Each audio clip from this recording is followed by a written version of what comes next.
ನಮಸ್ಕಾರ, ಇದು voice of Vijayanagara. ಹೂವಿನ ಹಡಗಲಿ ಪಟ್ಟಣದ ಗಂಗಾವತಿ ಭಾಗ್ಯಮ್ಮ ಪದವಿ ಮಹಾವಿದ್ಯಾಲಯದ ವಿಜ್ಞಾನ ವಿಭಾಗದ ವಿದ್ಯಾರ್ಥಿಗಳು ಇಂದು ವಿನೂತನ ವಿಜ್ಞಾನ ವಸ್ತು ಪ್ರದರ್ಶನವನ್ನು ಏರ್ಪಡಿಸಿದ್ದರು. ಸೌರವ್ಯೂಹದಿಂದ ಹಿಡಿದು ಚಂದ್ರಯಾನದವರೆಗಿನ ವಿವಿಧ ಮಾದರಿಗಳನ್ನು ತಯಾರಿಸುವ ಮೂಲಕ ವಿದ್ಯಾರ್ಥಿಗಳು ತಮ್ಮ ಪ್ರಾಯೋಗಿಕ ಜ್ಞಾನವನ್ನು ಪ್ರದರ್ಶಿಸಿದರು. ಈ ಕುರಿತ ಒಂದು ವರದಿ ಇಲ್ಲಿದೆ.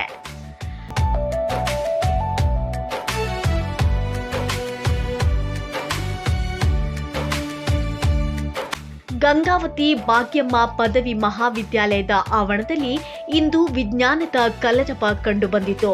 ವಿಜ್ಞಾನ ವಿಭಾಗದ ವಿದ್ಯಾರ್ಥಿಗಳು ಸೌರವ್ಯೂಹದ ಗ್ರಹಗಳು, ಮನುಷ್ಯನ ದೇಹ ರಚನೆ, ಹೃದಯದ ಕಾರ್ಯಕ್ಷಮತೆ ಮತ್ತು ಗಣಿತದ ಸೂತ್ರಗಳನ್ನು ಒಳಗೊಂಡ ವಿವಿಧ ಮಾದರಿಗಳನ್ನು ತಯಾರಿಸಿದ್ದರು. ವಿಶೇಷವಾಗಿ ಚಂದ್ರಯಾನದ ಕಲಾಕೃತಿಯು ಎಲ್ಲರ ಗಮನ ಸೆಳೆಯಿತು. ಪ್ರಾಚಾರ್ಯರಾದ ಎಸ್ ಪಾಟೀಲ ಅವರು ಪ್ರದರ್ಶನವನ್ನು ವೀಕ್ಷಿಸಿ ವಿದ್ಯಾರ್ಥಿಗಳ ಸೃಜನಶೀಲತೆಯನ್ನು ಶ್ಲಾಘಿಸಿದರು. ಕಾಲೇಜಿನ ವಿವಿಧ ವಿಭಾಗಗಳ ಅಧ್ಯಾಪಕರು ಮತ್ತು ವಿದ್ಯಾರ್ಥಿಗಳು ಈ ವಿಜ್ಞಾನ ಮೇಳದಲ್ಲಿ ಭಾಗವಹಿಸಿ ವಿದ್ಯಾರ್ಥಿಗಳು ಸಿದ್ಧಪಡಿಸಿದ ತಾಂತ್ರಿಕ ಮಾದರಿಗಳ ಬಗ್ಗೆ ಮಾಹಿತಿ ಪಡೆದರು. ಕೇವಲ ಪುಸ್ತಕದ ಜ್ಞಾನಕ್ಕೆ ಸೀಮಿತವಾಗದೆ ಇಂತಹ ಪ್ರಾಯೋಗಿಕ ಚಟುವಟಿಕೆಗಳಲ್ಲಿ ತೊಡಗಿಸಿಕೊಂಡ ವಿದ್ಯಾರ್ಥಿಗಳ ಪ್ರಯತ್ನಕ್ಕೆ ಕಾಲೇಜು ಮಂಡಳಿ ಮೆಚ್ಚುಗೆ ವ್ಯಕ್ತಪಡಿಸಿತು.